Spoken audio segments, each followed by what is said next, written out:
పిఠాపురంలో deputy CM Pawan సొంతింటి కల నెరవేరబోతోంది. 3 ఎకరాల 52 సెంట్ల భూమిని పవన్ కొనుగోలు చేశారు. ఈ భూమిలో ఇంటి నిర్మాణంతో పాటు క్యాంపు కార్యాలయాన్ని నిర్మించనున్నారు. ఇకపై 2 వారాలకు ఒకసారి నియోజకవర్గ ప్రజలకు అందుబాటులో ఉంటానని హామీ ఇచ్చిన పవన్ పిఠాపురంలో సొంతింటి స్థలాన్ని కూడా కొనుగోలు చేశారు.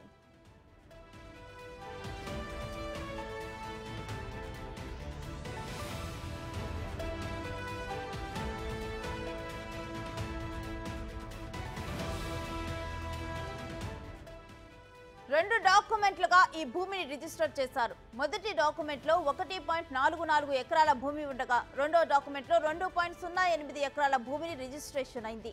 ఈ భూమిలో ఇంటి నిర్మాణం చేస్తారని జనసేన నేతలు తెలిపారు. డిప్యూటీ సీఎం క్యాంపు కార్యాలయం కూడా అందులోనే నిర్మించనున్నారు.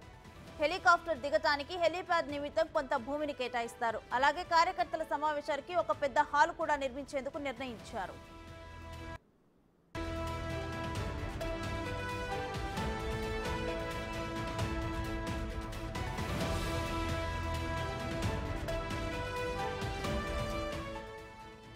ఇల్లింద్రాణ సర్వే నంబర్లు 2.08, భోగాపురం సర్వే నంబర్లో 1.44 ఎకరాల్లో పంట పొలం తీసుకున్నారు. పిఠాపురం రిజిస్ట్రార్ కార్యాలయంలో పవన్ పేరున అధికారులు భూమిని రిజిస్ట్రేషన్ చేశారు. జనసేన పార్టీ కార్యక్రమాలకు అనువుగా ఉండేలా భారీగా నిర్మించనున్నారు. మొత్తం 18 ఎకరాల భూమిని కొనుగోలు చేసేందుకు కసరత్తు చేస్తున్నట్లు తెలుస్తోంది.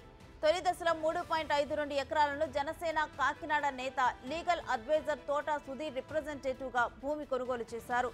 ఎకరం భూమి విలువ 1.20 కోట్లు ఉన్నట్లు తెలుస్తోంది. ప్రభుత్వం నిర్ణయించిన ధరలకు లోబడి డిప్యూటీ సీఎం పవన్ భూమిని కొనుగోలు చేశారు. త్వరలో నిర్మాణానికి పవన్ కళ్యాణ్ శంకుస్థాపన చేయనున్నారు.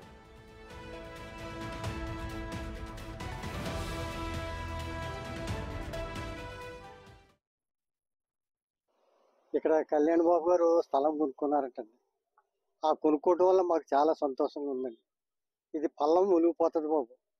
ఆయన కొనుక్కోవడం వల్ల ఈ కాలువలు గట్ట తవ్వింతాడండి. ఈ రైతులకి అందరికీ మేలు కలుగుతుంది. ఇక్కడ క్రమేపు స్థలాలు కూడా విలువ పెరిగిపోద్ది బాబు. ఈ స్థలాలు కూడా కళ్యాణ్ బాబు గారు ఇక్కడికి రావడం మాకు చాలా సంతోషంగా ఉందండి. నాకు ఎంతో లేదండి, 11 సెంట్లు ఉంది బాబు. చేసుకుంటాండి, ఎకరం అరెకరం చేసుకుంటానండి. ఆ గేదెలు మేపుకుంటా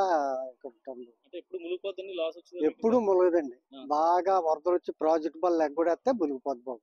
లేకపోతే ఎప్పుడు ములగదండి. అప్పుడు నష్టం వస్తుంది బాబు, నష్టం వస్తుందండి. అప్పుడు మా గవర్నమెంట్ ఏమో అనుకోవటం లేదండి. ఇప్పుడు బాగుంటదండి, చాలా సంతోషంగా బాబు. కళ్యాణ్ బాబు గారు రావడం వల్ల ఆయనకి అన్ని పేదరికాలు కూడా అన్ని తెలుసండి. 3 రకాల సినిమాలు తీసినోడు, కష్ట సుఖాలన్నీ తెలుసు కాబట్టి ఆయన మంచి చెడ్ల ఆలోచించి ఏం చేయాలో చేస్తాడని మాకు నమ్మకం. ఇక్కడ మునిగిపోద్దండి. దీని వల్ల మెరక చేద్దారే, కాలువ దవ్విందారే అన్న ఒక ఉద్దేశం ఉంది బాబు.